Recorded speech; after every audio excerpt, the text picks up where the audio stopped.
नमस्कार दोस्तों, स्वागत है आपका आपके अपने चैनल कॉमर्स 6 में। एमसीक्यूज़ की सीरीज स्टार्ट है।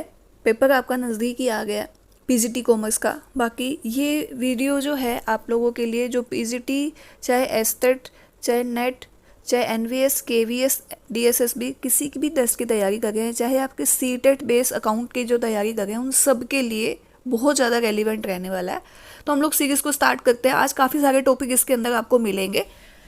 तो देखिएगा, सबसे पहला क्वेश्चन है, a contract is sign on a specific date between a purchaser and seller for a trade that will be executive at a future date. एक ऐसा साइन, जब एक ऐसा कॉन्ट्रैक्ट, एक ऐसा एग्रीमेंट जब साइन होता है परचेजर और सेलर के बीच में, जबकि फ्यूचर डेट के बारे में मेंशन किया जाता है, तो उसको क्या बोलते हैं? मतलब कि हम लोग जब एक फ्यूचर के लिए डिसाइड करेंगे कि हम आने वाले समय में ये करेंगे, तो उसको क्या बोलेंगे? एक तो है जी contract for future, contract that is fix, forward contract, contract for derivatives. तो देखिए, फ्यूचर के लिए ही है, पहले ही लिख दिया फ्यूचर डेट, तो नेचुरल सी बात है ए आंसर आएगा आपका। उसके बाद अगला क्वेश्चन देखिएगा, India dash was country first डिजिटेड stock exchange. देखिए, डिजिटली जो स्टॉक एक्सचेंज बना था सबसे पहला डिजिटली, तो वो कौन सा स्टॉक एक्सचेंज था? नेशनल स्टॉक एक्सचेंज है, जो कि हमारा एनएससी के नाम से जाना जाता है। एनएससी एशिया का जो सबसे बड़ा स्टॉक एक्सचेंज है वो हमारा बीएससी है। और अगर बात करें एनएससी की, तो ये हमारा काफ़ी बड़ा एक्सचेंज है, मल्टी। और एक है हमारा एमसीएक्स, मल्टी कमोडिटी एक्सचेंज। एक हमारा है OCTEI, over the counter exchange of India. तो कौन सा आपका स्टॉक एक्सचेंज आएगा इसके अंदर? देखिएगा, इसके अंदर ए आंसर है आपका नेशनल स्टॉक एक्सचेंज, जो सबसे पहले डिजिटल बना था। इसमें काफ़ी बार क्वेश्चन आता है कि सबसे बड़ा और सबसे पहला जो स्टॉक एक्सचेंज है वो बीएससी है, बॉम्बे स्टॉक एक्सचेंज। और अगर डिजिटल की बात करें तो नेशनल स्टॉक एक्सचेंज है। इसमें आप लोगों ने कंफ्यूज नहीं होना है। अगला क्वेश्चन देखिएगा, ये कुछ मैंने हिंदी में भी करने की कोशिश करी है। चलिए, जिसमें आपको मुझे लगता है कि थोड़ी सी प्रॉब्लम आ सकती है, उसको हम लोग हिंदी में भी कर लेंगे। एनएसडीएल, इसको क्या बोला जाता है? तो एक हमारा बैंक की एक टर्म होती है एनडीटीएल, और एक ये है टर्म एनएसडीएल। तो एनडीटीएल का मतलब होता है net demand and time liability, जो कि हमारे मॉनेटरी पॉलिसी में काफ़ी ज़्यादा यूज़ होती है। एक है एनएसडीएल, जो कि हमारे स्टॉक एक्सचेंज में आता है। तो national security depository limited, national security deposit limited, national saving depository limited, या फिर नन ऑफ अबव। तो इसका आंसर जो है आपका ए आएगा, नेशनल सिक्योरिटी डिपॉजिटरी लिमिटेड। चलिए, अगला क्वेश्चन देखते हैं। फिर है सीडीएसएल। तो फिर सीडीएसएल क्या है? Central distributor depository limited, central security depository limited, central security deposit limited, या फिर कोई भी नहीं है इसमें से, नन ऑफ दीज है। इसमें 9 ऑफ दीज लिखा गया है। तो सेंट्रल सिक्योरिटी डिपॉजिटरी लिमिटेड इसका आंसर आने वाला है आपका। फिर है डीआईएस। डीआईएस को क्या बोला जाता है? ये शॉर्ट फॉर्म जो है ना, काफ़ी बार पेपर में आती है और हम बड़े कंफ्यूज से हो जाते हैं। तो आपने कंफ्यूज नहीं होना, जैसे मैंने पहले भी बताया था आपको कि नेगेटिव मार्किंग वाले क्वेश्चन है, तो बहुत ध्यान से आपको देखना है, एकदम से टिक नहीं करना। पहले पूरे के पूरे ऑप्शन को फटाफट से देख के फिर ही आप उसको टिक कीजिएगा। Delivery instruction slip, delivery instruction security, depository instruction slip, none of above. तो डिलीवरी इंस्ट्रक्शन स्लिप है, ये आपका आंसर रहने वाला है इसके अंदर। फिर है रीमेट, स्टैंड फॉर। रीमेट किसको बोला जाता है? तो रेमेटीरियलाइजेशन, एक है आपका डीमेटेरियलाइजेशन, एक है रिटुलाइजेशन, एक नन ऑफ। तो देखिए, रिटुलाइजेशन तो है नहीं इसके अंदर, और ये नंबर 1 पे जो है आपका रीमेटेरियलाइजेशन, यही आपका आंसर रहेगा इसके अंदर।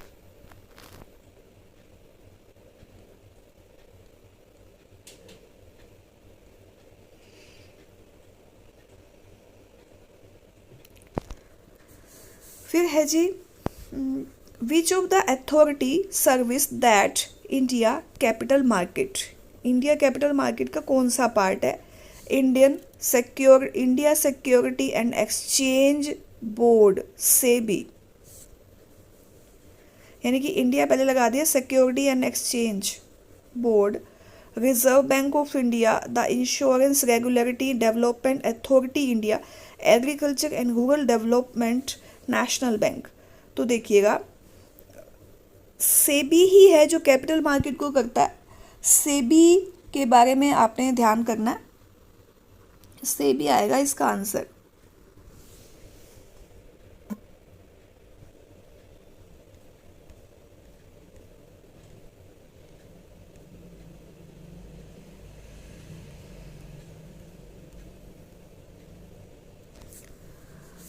सेबी जो कि हमारा 12 अप्रैल 1988 को आया था, और जब ये स्टैट्यूटरी बॉडी बना था तो 30 जनवरी 1992 को बना था। सेबी जो है कैपिटल मार्केट को रेगुलेट करता है। रिजर्व बैंक ऑफ इंडिया ये हमारी मनी मार्केट को रेगुलेट करता है, और IRDA जो कि हमारा 2000 में आया था, इंश्योरेंस को जो है रेगुलेट करता है। इंश्योरेंस जितने भी हमारे होते हैं उस कंपनीज को रेगुलेट करता है, उनके रूल एंड रेगुलेशंस बनाता है, उनको अप्रूव करता है। नाबार्ड जो है वो हमारा इसके अंदर 12 जुलाई 1982 को आया था, और ये किसानों के लिए ट्रेनिंग वगैरह भी देता है, रोजगार देता है, उनको फाइनेंस भी प्रोवाइड करता है, अगर कोई प्रोजेक्ट वगैरह लेके आते हैं तो उनको हेल्प करता है। ठीक है, तो ए आंसर आएगा। उसके बाद है what is the stock exchange sensitive index Sensex total number of companies. तो ये क्वेश्चन इंपॉर्टेंट है आपका, तो इसके अंदर 30 आएगा, 30।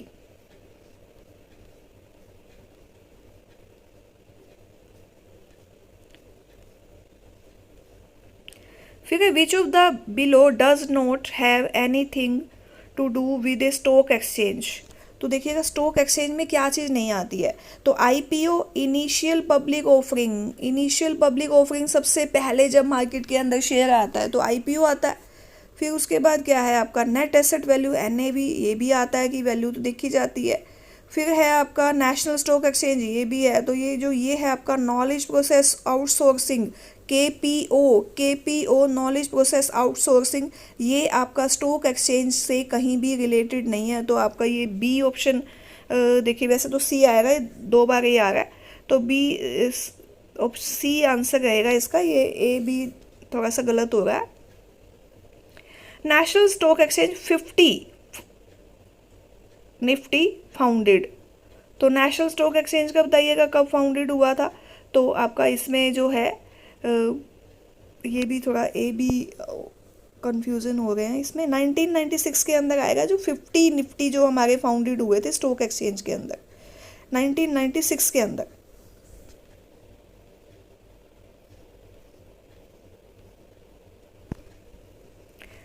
Nifty 50 index was launched 22 April 1996 with the base date of the index as November. Base date थी इसकी 3 November 1995, which was the state date equity trading on NSE।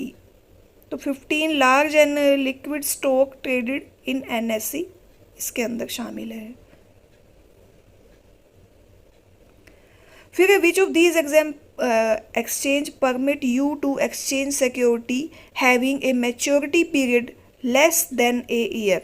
देखिएगा maturity period less than 1 year है तो इसका मतलब short term market है, और अगर ग्रेटर देन 1 ईयर है तो वो आपका हो जाएगा कौन सा, कैपिटल मार्केट। तो फिर इसके अंदर आपको कौन सी मार्केट दिखाई देगी, शॉर्ट टर्म के अंदर कौन सा होता है, मनी मार्केट होती है, तो मनी मार्केट ही आएगा इसका आंसर। ये जो ऑप्शन में AABC आ रहा है तो आप इसको ABCD ही मान के चलिएगा। इसमें थोड़ा सा फॉर्मेटिंग में थोड़ी प्रॉब्लम आ रही है, नेक्स्ट टाइम से मैं थोड़ा सा ध्यान दूंगी खुद ही फाइल के अंदर। Market place which instrument of security are exchange on directly between the fund issuer and purchaser is termed as. देखिएगा मार्केट प्लेस जिसके अंदर जो इंस्ट्रूमेंट है security exchange directly between the, तो डायरेक्ट है तो प्राइमरी मार्केट है, टेरिटरी मार्केट है, सेकेंडरी मार्केट है या रिलेटिव मार्केट है। तो देखिएगा प्राइमरी मार्केट के अंदर पहली मार्केट होती है जिसके अंदर डायरेक्ट होता है, बाकी के अंदर तो सेकेंडरी मार्केट में तो परचेजर सेलर सब अलग अलग होते हैं। तो डायरेक्ट के अंदर क्या होता है कि कंपनी डायरेक्ट जो है वो सेलर को या फिर मीडियोकर्स को अपने शेयर बेचती है, तो प्राइमरी मार्केट आएगा इसका आंसर।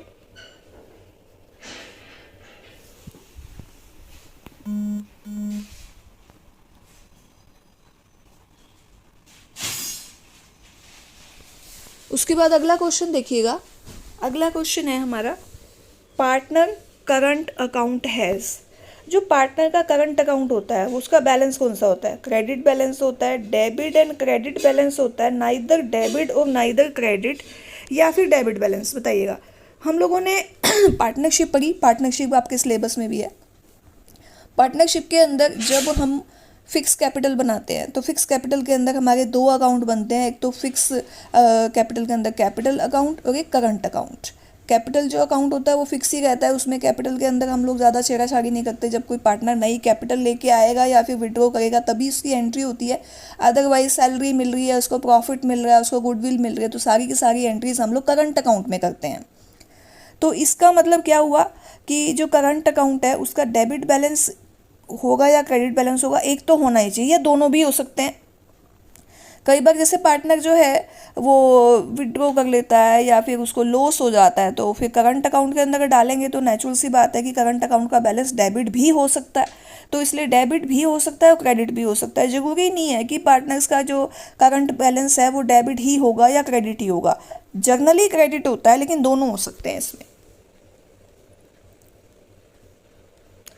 उसके बाद देखिएगा, in the absence of partnership deed partner are entitle to receive.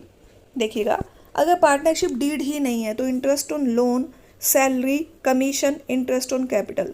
तो सैलरी नहीं मिलेगी, कमीशन नहीं मिलेगा, इंटरेस्ट ऑन कैपिटल नहीं मिलेगा, लेकिन इंटरेस्ट ऑन लोन जो है वो 6% के हिसाब से मिलेगा। तो ए आंसर रहने वाला है आपका इसका। फिर है current account are open if capital is. अब वही वाला क्वेश्चन आ गया जो मैंने अभी आपको बताया कि जो है करंट अकाउंट कब बनाया जाएगा, जब फ्लक्चुएटिंग होगी या नॉट कंट्रीब्यूटेड आएगी, फिक्स और फ्लक्चुएटिंग आएगी या फिक्स आएगी। तो करंट अकाउंट तभी बनता है जब फिक्स अकाउंट होता है, तो फिक्स है तो नेचुरल सी बात है कि डी आंसर आपका आएगा। अगला क्वेश्चन देखिएगा, in the absence of any provision of interest on capital will be calculated for 1 year, 1 month, no interest, 6 month. देखिए, जब कोई प्रोविज़न नहीं है तो आप जो इंटरेस्ट ऑन कैपिटल है वो देंगे ही नहीं, नो इंटरेस्ट आएगा इसका आंसर।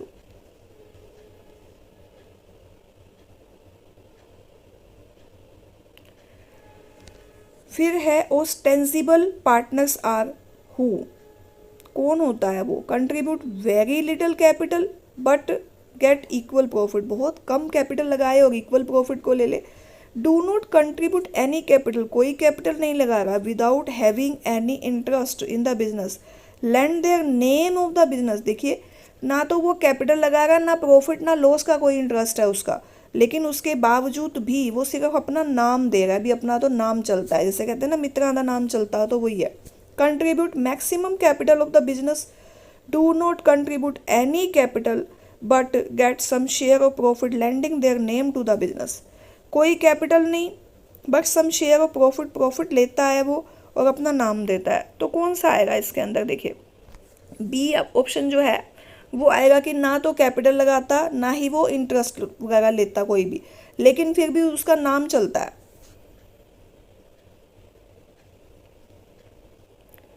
फिर है which one of the following is not an essential feature of partnership. Partnership के अंदर कौन सा एक एसेंशियल नहीं है, यानी कि बाकी सब तो जरूरी है, एक जरूरी नहीं है। There must be a business, बिल्कुल बिजनेस के बिना तो पार्टनरशिप का कोई फायदा ही नहीं है। The business must be carried on for profit, profit motive होना चाहिए, ये पहली दूसरी कंडीशन है। The business must be carried by all the partner,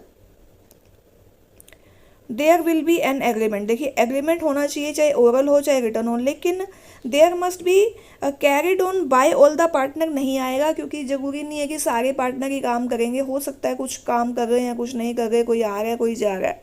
तो सी ऑप्शन रहेगा आपका।